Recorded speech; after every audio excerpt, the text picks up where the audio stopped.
Willkommen bei der Stanley-Parabel. Gehen wir rein. This is the story of a man named Stanley. Stanley worked for a company in a big building where he was employee number 427. Employee number 427's job was simple. He sat at his desk in room 427 and he pushed buttons on a keyboard. Orders came to him through a monitor on his desk, telling him what buttons to push, how long to push them, and in what order. This is what employee 427 did every day of every month of every year. And although others might have considered it soul-rending, Stanley relished every moment that the orders came in, as though he had been made exactly for this job. And Stanley was happy. And then one day, something very peculiar happened. Something that would forever change Stanley. Something he would never quite forget. He had been at his desk for nearly an hour when he realized that not one single order had arrived on the monitor for him to follow. No one had showed up to give him instructions, call a meeting, or even say hi. Never in all his years at the company had this happened, this complete isolation. Something was very clearly wrong. Shocked, frozen solid, Stanley found himself unable to move for the longest time. But as he came to his wits and regained his senses, he got up from his desk and stepped out of his office. Okay. Was gibt es hier?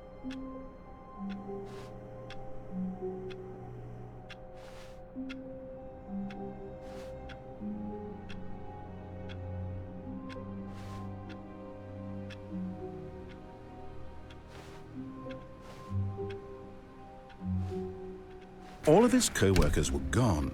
What could it mean? Stanley decided to go to the meeting room. Perhaps he had simply missed a memo. No matter how hard Stanley looked, he couldn't find a trace of his co-workers.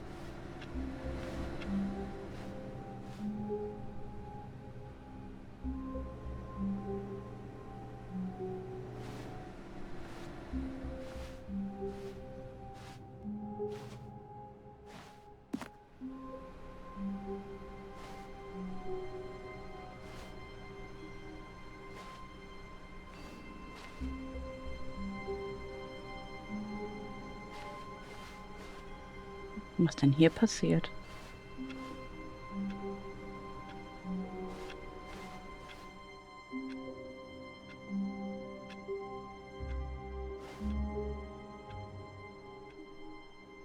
Ja, wer nicht?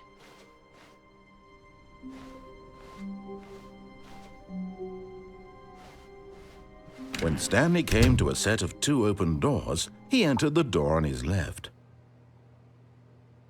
Was passiert, wenn ich rechts reingehe?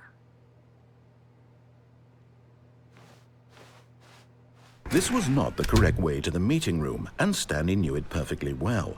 Perhaps he wanted to stop by the employee lounge first, just to admire it.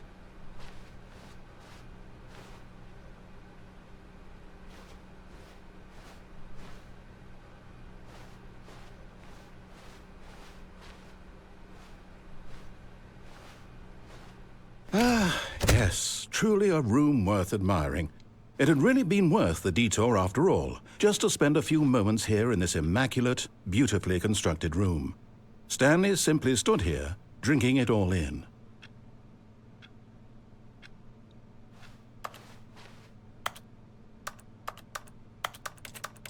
Yes, really, really worth it being Cool. here in the room. A room so utterly captivating that even though all your co-workers have mysteriously vanished, here you sit looking at these chairs and some paintings. Really worth it. But eager to get back to business, Stanley took the first open door on his left.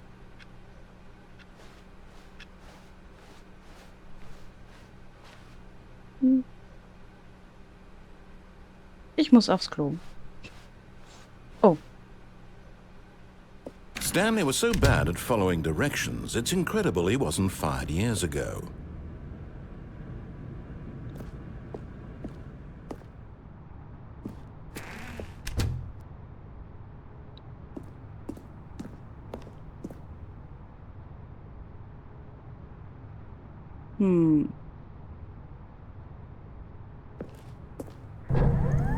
Look, Stanley, I think perhaps we've gotten off on the wrong foot here. I'm not your enemy, really, I'm not. Whee! But in his eagerness to prove that he is in control of the story and no one gets to tell him what to do, Stanley leapt from the platform and plunged to his death. Good job, Stanley. Everyone thinks you are very powerful. Hoppla.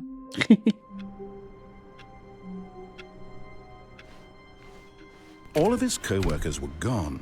What could it mean? Stanley decided to go to the meeting room. Perhaps he had simply missed a memo.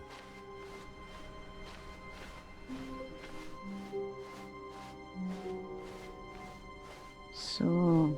When Stanley came to a set of 2 open doors, he entered the door on his left. Gehen wir diesmal nach links? Na gut.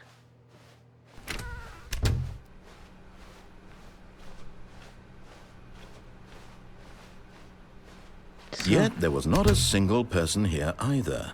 Feeling a wave of disbelief, Stanley decided to go up to his boss's office, hoping he might find an answer there.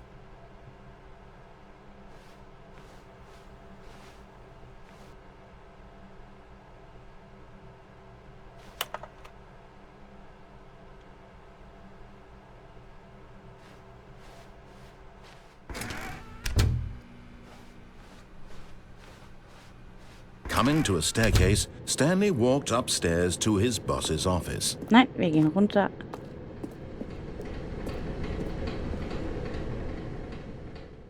But Stanley just couldn't do it. He Nein. considered the possibility of facing his boss. Admitting he had left his post during work hours, he might be fired for that. And in such a competitive economy, why had he taken that risk? All because he believed everyone had vanished? His boss would think he was crazy. And then something occurred to Stanley. Maybe, he thought to himself, maybe I am crazy. All of my co-workers blinking mysteriously out of existence in a single moment for no reason at all? None of it made any logical sense. And as Stanley pondered this, he began to make other strange observations. For example, why couldn't he see his feet when he looked down? Why did doors close automatically behind him wherever he went? And for that matter, these rooms were starting to look pretty familiar. Were they simply repeating? No, Stanley said to himself, this is all too strange. This can't be real. And at last, he came to the conclusion that had been on the tip of his tongue. He just hadn't found the words for it. I'm dreaming, he yelled. This is all a dream. Oh, what a relief Stanley felt to have finally found an answer, an explanation. His co-workers weren't actually gone. He wasn't going to lose his job. He wasn't crazy after all. And he thought to himself, I suppose I'll wake up soon. I'll have to go back to my boring real-life job pushing buttons. I may as well enjoy this while I'm still lucid. So he imagined himself flying and began to gently float above the ground. Then he imagined himself soaring through space on a magical starfield, and it too appeared. It was so much fun, and Stanley marveled that he had still not woken up. How was he remaining so lucid? And then perhaps the strangest question of them all entered Stanley's head. One he was amazed he hadn't asked himself sooner. Why is there a voice in my head dictating everything that I'm doing and thinking? Now the voice was describing itself being considered by Stanley, who found it particularly strange. I'm dreaming about a voice describing me, thinking about how it's describing my thoughts, he thought. And while he thought it all very odd and wondered if this voice spoke to all people in their dreams, the truth was that, of course, this was not a dream. How could it be? Was Stanley simply deceiving himself, believing that if he's asleep, he doesn't have to take responsibility for himself? Stanley is as awake right now as he's ever been in his life. Now, hearing the voice speak these words was quite a shock to Stanley. After all, he knew for certain, beyond a doubt, that this was in fact a dream. Did the voice not see him float and make the magical stars just a moment ago? How else would the voice explain all that? This voice was a part of himself too. Surely, if he could just... He would prove it.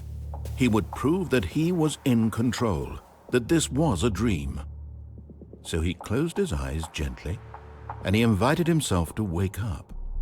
He felt the cool weight of the blanket on his skin, the press of the mattress on his back, the fresh air of a world outside this one.